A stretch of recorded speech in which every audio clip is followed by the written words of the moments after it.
అందరికీ నమస్కారం. ఒక ప్రత్యేకమైనటువంటి కార్యక్రమాన్ని ప్రకటించేదానికి మిమ్మల్ని అందరినీ ఆహ్వానించి మీ ద్వారా ప్రజలకి తెలియాలని. ఎందుకంటే ఒక రాజకీయ నాయకుడో ఓ రాజకీయ కార్యకర్తో భావాలు ప్రజలకు తెలియాలంటే ప్రజలకి వారికి మధ్యలో మీడియా ఒక వారధి. అందుకే మీడియా ద్వారా వాళ్ళకి తెలియజేయాలని ప్రత్యేకంగా ఆహ్వానించడం జరిగింది. ఈ యొక్క కార్యక్రమం ప్రత్యేకమైన కార్యక్రమం ఏమిటంటే నన్ను ప్రశ్నించవచ్చు. నా ఫోన్ నెంబర్, నా పేరు రెండు కూడా తెలియజేసి మీ ద్వారా ప్రజలకి తెలియజేసి ప్రత్యేకంగా దానికి వాట్సాప్ గ్రూపుల్లో కానీ ఇన్స్టాలో కానీ సోషల్ మీడియా వేదికగా అనేక రకాల గ్రూపులు సిద్ధం చేసి నన్ను ప్రశ్నించండి. అయితే దీని ఉద్దేశం ఏంటంటే నాకు ఒక ఆలోచన. ఓ ప్రజాప్రతినిధి దైవాంశ సంభూతులేం కాదు. ప్రజలందరూ కలిసి ఓటేస్తే, పార్టీ కార్యకర్తలు కష్టం చేస్తే ప్రజాప్రతినిధి ఎమ్మెల్యే గానో, ఎంపీ గానో, కార్పొరేటర్ గానో, సర్పంచ్ గానో, ఎంపీటీసీ గానో ఎన్నికవుతుంది. మరి ప్రజాప్రతినిధులు దైవాంశ సంభూతులుగా భావించి ఎవరికి వారు ప్రశ్నించే ఆలోచన ప్రజల్లో రాకూడదు అనుకుంటే అది పొరపాటు. ఖచ్చితంగా ఓటేసి గెలిపించినటువంటి ప్రజలకి ప్రశ్నించే హక్కు ఉంది, నిలదీసే హక్కు ఉంది. అందుకే ప్రజల్లో కూడా ప్రశ్నించే తత్వం రావాలా. ముఖ్యంగా యువత రాజకీయాలకి దగ్గరగా రావాలా. యువత రాజకీయాలకు దగ్గరగా వచ్చినట్లయితే ఖచ్చితంగా ఈ దేశం ఇంకా ఇంకా ఇంకా ఇంకా ముందుకు సాగుతుంది. కాబట్టి ఆ యొక్క ప్రజల్లో ముఖ్యంగా యువతలో ప్రశ్నించే తత్వాన్ని పెంపొందించాలా, అది నాతోనే ప్రారంభించాలా అన్న ఉద్దేశంతో నాతో ప్రారంభమైనటువంటి ఈ కార్యక్రమం రాష్ట్ర వ్యాప్తంగా, దేశవ్యాప్తంగా కూడా వెళ్ళాలా. ప్రతి ప్రజాప్రతినిధి కూడా ఇదే విధంగా ప్రశ్నించే తత్వాన్ని ప్రోత్సహించాలా. ఎప్పుడైతే ప్రజల్లో ప్రశ్నించే తత్వం వస్తుందో, యువతలో ప్రశ్నించే తత్వం వస్తుందో, ప్రజాప్రతినిధుల్లో కూడా జవాబుదారీతనం ఉంటుంది, బాధ్యత ఉంటుంది, ఒళ్ళు దగ్గర పెట్టుకుని పనిచేసే అవకాశం ఉంటుంది, నేల మీద నడిచే అవకాశం ఉంటుంది. ఎన్నికల వేళ ప్రజల వద్దకు వెళ్ళి వినయ విధేయతలతో వంగి వంగి నమస్కారాలు పెట్టి ఆ ప్రజల ఓట్లతో ఎమ్మెల్యేలుగానో, ఎంపీలుగానో గెలిచిన తర్వాత, కార్పొరేటర్లుగానో, సర్పంచ్గా గెలిచిన తర్వాత ఆ యొక్క ప్రజల్ని ప్రశ్నించకూడదంటే అది ధర్మం కాదు, ప్రశ్నించాల్సిందే. అందుకే నెల్లూరు రూరల్ నియోజకవర్గ ప్రజానీకానికి అందరికీ పిలుపునిస్తా ఉన్నా, నన్ను ప్రశ్నించవచ్చు. నా ఫోన్ నెంబర్ 8557999999 8557999999. ఫోన్ ద్వారా ప్రశ్నించవచ్చు, వాట్సాప్ ద్వారా ప్రశ్నించవచ్చు, లేదా సోషల్ మీడియా ద్వారా ప్రశ్నించవచ్చు, లేదా నేరుగా ఎమ్మెల్యే కార్యాలయానికి వచ్చి ప్రశ్నించవచ్చు. ఆ ప్రశ్నలు మంచి ప్రశ్నలు, సహేతువైన ప్రశ్నలు అని చెప్పి భావిస్తే ఆ ప్రశ్నల్ని వారు చెప్పిన సూచనల్ని, ఆ సలహాలని పరిష్కరించి బాధ్యత నేను తీసుకుంటా. ఒకవేళ నా పరిధిలో లేకుంటే ప్రభుత్వం దృష్టికి తీసుకెళ్తా. ఒకవేళ అవి సరైనటువంటి ప్రశ్నలు కాదనుకుంటే ప్రశ్నించే వాళ్ళనే కూర్చోబెట్టుకుని ప్రశ్నించే వాళ్ళతోనే మాట్లాడి ఏ కారణంతో వాళ్ళు అడిగే ప్రశ్నలు సరైన ప్రశ్నలు కాదో వారినే ఒప్పించి మెప్పించేదానికి ఆలోచన చేస్తాను. ఎందుకని చెప్తున్నానంటే, ఓ ప్రజాప్రతినిధికి ప్రజలకి మధ్యలో కుటుంబ బంధం ఉండాలి.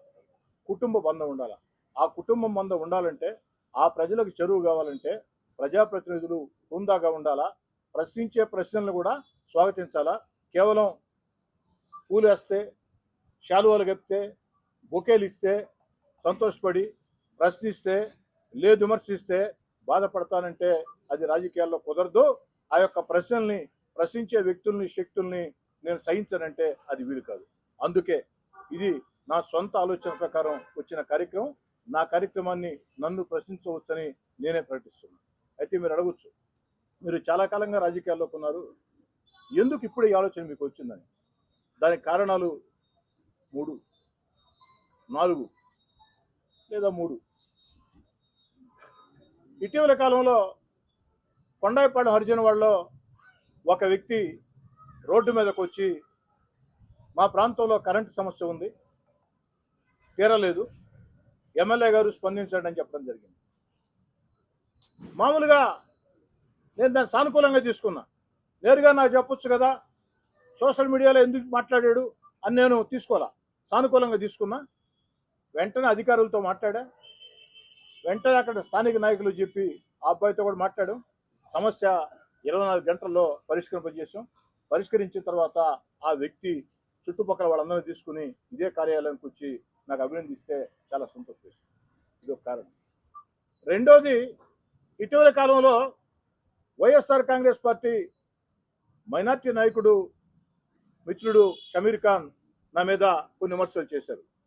డీలిమిటేషన్లో మాట్లాడుతూ రూరల్ గురించి ఒక ఉదాహరణ చెప్పారు. బీవీ నగర్, గాంధీనగర్ కలిపారని చెప్పారు. నేరుగా నేనే షమీర్ ఖాన్కి ఫోన్ చేశాను.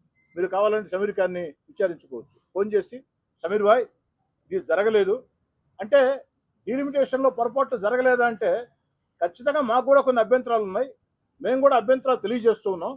ఎక్కడ డీలిమిటేషన్లో మేము జోక్యం చేసుకోలేదు, ఇది వాస్తవం. అందులో నువ్వు చెప్పినటువంటి కారణం రూరల్ సంబంధించి గాంధీనగర్, బీవీ నగర్ కలిపింది పచ్చి అవాస్తవం. నీకు సమాచారం సరిగ్గా వచ్చినట్లేదు, సరి చూసుకో. ఒకవేళ నిజమైతే నేను తీసుకుంటా దాన్ని, కాదని చెప్పను. ఇదే కాదు, ఇంకా ఏదైనా నెల్లూరు రూరల్లో ఎక్కడైనా పొరపాట్లు జరిగి ఉంటే కమిషనర్కి కాపీ ఇవ్వండి, నాకు కూడా కాపీ ఇవ్వండి, నేను కూడా మీ పక్షాన మాట్లాడతా. మీరేదో వేరే పార్టీ, మీరు ప్రశ్నిస్తే మేము ఎందుకు సమాధానం చెప్పాలా అన్న ఆలోచన వద్దని చెప్పడం జరిగింది. మరో కారణం, మూడో కారణం నిన్నటి రోజు జరిగింది. నెల్లూరు రూరల్ నియోజకవర్గంలో 28వ division YSR Congress party division ప్రధాన కార్యదర్శి సోదరుడు తమ్ముడు మళ్ళీ నిన్నటి రోజున గ్రీవెన్స్ కాబట్టి కమిషనర్ దగ్గరికి వెళ్ళి అర్జీ ఇచ్చారు. తప్పులేదు, అర్జీ ఇచ్చి కింద పోస్టింగ్ కూడా పెట్టారు. ఇక్కడ నాయకులు పేపర్లకి ఫోటోలు ఇస్తున్నారు, వీడియోలు ఇస్తున్నారు, పని జరగట్లేదని. నేను వెంటనే ఆ మిత్రుడు మళ్ళీ ఫోన్ చేశాను. ఒకసారి కాదు, 2 సార్లు 3 సార్లు చేశాను. కారణం తెలీదు, నా ఫోన్ లిఫ్ట్ చేయలేదు. వెంటనే వాట్సాప్లో మీకు అందరికి కావాలంటే ఇక్కడ చూపిస్తా, వాట్సాప్ కూడా, ఆ యొక్క వాట్సాప్లో మెసేజ్ పంపించాను. మీ ప్రాంతంలో ఉండే సమస్యల వివరాలు నాకు పంపించినట్లయితే పరిష్కరించే బాధ్యత నేను తీసుకుంటాను. 4వ కారణం, ఈ మూడు సంఘటనలతో ఇది బాగుందే, వాళ్ళు రాజకీయంగా నాకు ప్రత్యర్థులైన కొంతమంది, ఒక ఇద్దరు వైఎస్ఆర్ కాంగ్రెస్ పార్టీ వాళ్ళు, ఒక వ్యక్తి ఏ పార్టీ కాదు, పౌరుడు, వీళ్ళు ప్రశ్నించిన విధానం, నేను స్పందించిన విధానం, దీన్నే ఒక కార్యక్రమంగా చేసి ఎలా ఉంటుందని చెప్పని నిన్నటి రోజు మధ్యాహ్నం నిర్ణయం తీసుకోవడం జరిగింది. అదేందో దేవుడు ఆశీస్సులు అన్నట్టు నిన్న సాయంకాలం మరో సమస్య నా దృష్టికి వచ్చింది. ఏమిటంటే, నిన్న ఒక ఛానల్ వారు నాతో డైలీ యువర్ ఎమ్మెల్యే కార్యక్రమాన్ని పెట్టినప్పుడు ఒక వ్యక్తి కనుపర్తిపాడు దళితవాడి నుంచి ఫోన్ చేసి, దళితవాడలో ఈ యొక్క 3వసారి మీరు ఎమ్మెల్యే అయిన తర్వాత ఒక్క పని కూడా జరగలేదు అన్నారు. నాకు అర్థం కాలేదు నిజంగా. చరిత్ర ఎరుగని అభివృద్ధి నెల్లూరు రూరల్ నియోజకవర్గం చూస్తూ ఉంది అంటే, మొత్తం చేశారంటే, మొత్తం చేయాలంటే చాలా కాలం పడుతుంది. నెల్లూరు రూరల్ నియోజకవర్గంలో సిమెంట్ రోడ్లు, కాలువలు, ఈ సమస్యలు పరిష్కారం చేయాలంటేనే దాదాపు 1000 కోట్లు అవుతుంది, 1200 కోట్లు పని అవుతుంది. ఒక రోజులో, ఒక్క రాత్రిలో, ఒక్క 6 నెలల్లో, ఒక్క నెలలో అద్భుతాలు చేయలేం. కానీ ఇప్పటికే దాదాపు 200 కోట్లు అటు కార్పొరేషన్ కూడా, అంటే మిగతా అభివృద్ధి పనులన్నీ ఆర్ఎంబీ డిపార్ట్మెంట్ కావచ్చు, నేషనల్ హైవేస్ కావచ్చు, రైల్వే కావచ్చు, అన్నీ కలిపితే 658 కోట్లు. కానీ ఒక్క కార్పొరేషన్ నుడా నుంచే దాదాపు 200 కోట్లు. ఎక్కడ 1200 కోట్లు, ఎక్కడ 200 కోట్లు. కానీ ప్రతి ప్రాంతంలో ఎంతో కొంత పని జరిగింది అని మాత్రం నేను చెప్పగలుగుతా. చేయాల్సినవి చాలా ఉన్నాయి. ఇంకా కనుపర్తిపాడు దళితవాడ ఎందుకు జరగలేదు, అందులో గత ఎన్నికల్లో నాకు అండగా నిలిచిన ప్రాంతం అని నేను విచారిస్తే రాత్రి నా విషయం తెలిసింది. నాకు ఎవరైతే చెప్పారో కనుపర్తిపాడు దళితవాడలో ఈ 2 సంవత్సరాల్లో ఒక్క పని జరగలేదు, కనుపర్తిపాడు గిరిజన వాళ్ళలో జరిగింది, ఊర్లో జరిగింది, దళితవాడలో జరగలేదని చెప్పని క్లారిటీ వచ్చింది. వస్తూనే నేను కానీ నా తమ్ముడు గిరి కానీ మేము భేషజాలకు పోలా. ఈరోజు ఉదయం 7 గంటలకి నా తమ్ముడు గిరి ఆ దళితవాడకు వెళ్ళి గంట సేపు ప్రతి వీధి తిరిగి స్థానికులందరినీ కూర్చోబెట్టుకుని, మీరు చెప్పింది విచారణ కోసం వచ్చాం, రాత్రే మాకు వాస్తవాలను తెలిసింది. అయినా ప్రత్యక్షంగా విచారణ కోసం వచ్చాను. ఖచ్చితంగా ఇక్కడ జరగరాని తప్పు జరిగింది. అందుకే సిగ్గుతో సిగ్గుతో తల దించుకుని నేను మా అన్న కోటమిరెడ్డి శ్రీధర్రెడ్డి మేమిద్దరం కూడా కనుపర్తిపాడు దళితవాడకి బహిరంగంగా క్షమాపణలు చెప్తున్నామని చెప్పని ప్రజల ముందు తల దించుకుని గిరి చెప్పొచ్చాడు. మీడియా ద్వారా కనుపర్తిపాడు దళితవాడ సోదరులందరికీ సిగ్గుతో తల దించుకుని నేను క్షమాపణ చెప్తున్నాను. జరిగిన తప్పును సరిచేయాలనే ఉద్దేశంతో ఈరోజు సాయంకాలం లోపు కనుపర్తిపాడు దళితవాడకి 50 లక్షల రూపాయల నిధులతో టెండర్లు పిలిచి తీరాలని అధికారులకి ఆదేశాలు ఇచ్చాం. అధికారులు అదే పని. అంటే గత 3 సంఘటనలు నన్ను ప్రశ్నించవచ్చు అన్న కార్యక్రమాన్ని నాలో తయారు చేశాయి. ఒక్కొక్కసారి మన రాజకీయ ప్రత్యర్థులు కావచ్చు, ఇక్కడ ఎవరు శత్రువులం కాదు, రాజకీయ పోటీదారులు అంతే. మన రాజకీయ ప్రత్యర్థులైనా అవతల పార్టీ వాళ్ళైనా కొన్ని విమర్శలు చేసినప్పుడు కరెక్ట్గా ఆలోచన చేస్తే, ఒక పాజిటివ్ మార్గంలో ఆలోచన చేస్తే కొత్త కార్యక్రమాలు ఉపయోగపడతాయి, కొత్త కార్యక్రమాలు తయారవుతాయి. అందుకే నా మదిలోకి ఈ యొక్క కార్యక్రమాన్ని కల్పించే అవకాశం, నన్ను ప్రశ్నించవచ్చు అన్న కార్యక్రమాన్ని నేను చేపట్టేదానికి అవకాశం కల్పించినటువంటి కొండాయిపాడు వాసి ఆ అబ్బాయి పేరు కూడా నాకు తెలియదు, దాసు. ఆయన ఏ పార్టీ కాదు. రెండోది వైసీపీ నాయకులు షమీర్ ఖాన్, మరో వైసీపీ నాయకుడు, రూరల్ వైసీపీ నాయకుడు మళ్ళీ. వారికి మీడియా పరంగా ప్రత్యేక ధన్యవాదాలు తెలియజేస్తున్నా.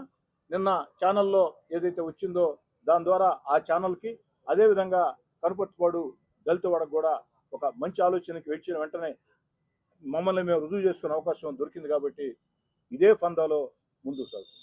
నా ఉద్దేశం ఒకటే, ఆరోగ్యవంతమైన రాజకీయాలు ఉండాలి. రాజకీయ విమర్శలు ఉండొచ్చు, కానీ ఆ విమర్శలు సహేతుకంగా ఉండాలి, అడ్డదిడ్డాలుగా ఉండకూడదు.